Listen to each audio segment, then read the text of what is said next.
this mission is the complete set of instruments that have allowed scientists to see through the cloud clouds all the way down to its core in ways not possible before. The good news is that a few months ago, because of this great progress and the fact that the spacecraft is in good health, NASA extended its operations for 4 more years. This is what we call the extended phase. Juno will provide new observations that address new exciting questions raised during what we call the Prime mission, and it will add a few flybys to 3 of the 4 Galilean moons, the volcanic world Io and the ocean worlds Europa and Ganymede. Jupiter and its moon are fascinating worlds, and they remain a top priority for NASA. But most importantly, Juno continues its journey of exploration as NASA and the European Space Agency get ready for the next generation of explorers, such as Clipper and the JUICE mission that will investigate these ocean worlds in more detail within the next decade. Juno is providing incredible scientific discoveries that inspire and innovate, and I'd like to highlight the great work of this team of scientists and engineers that make it possible. I'm really excited to learn more about the latest scientific results, so let's kick it over to our experts. Hi Scott, good to see you. What's new? Hi, great to be here. Thanks, Lucas. Welcome everyone. I'm really excited to share with you our new results and the excitement of exploration and discovery that is so common in all of NASA's missions, and Juno's no exception. Today's focus is actually going to be Jupiter's atmosphere in 3 dimensions. We're going to look inside the planet and how that has led to a new understanding for us. Before I get started, let me just give a quick summary of how and why Jupiter is so important to us. So Jupiter is the largest and most massive of all the planets in our solar system. In fact, it's so large and massive, all the other planets could fit inside. And this size is one of the key reasons that it's really of high interest to us.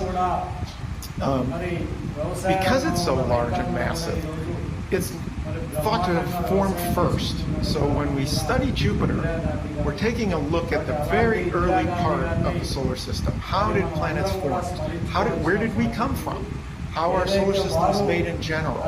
This is really the first step. Jupiter forms first, and that kind of leads the way to the rest of our solar system. And the giant planets in general follow suit and probably form shortly after Jupiter. And so Juno is part of a long history that NASA's had to study the giant planets, partly for that reason, because it's telling us about our origins, and in many ways we may actually have needed a Jupiter to exist in order for Earth to be created and for us to get life. And so over the years, starting with Pioneer, we flew by Jupiter and Saturn, and then followed by Voyager, and eventually Galileo orbited Jupiter,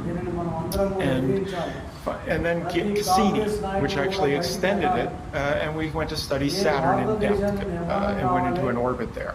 And through those kind of history of missions, we are able to compare planets. And comparative study is really a workhorse tool of science. It's very important to understand the similarities and differences and be able to explain those with our physical laws or the laws of nature.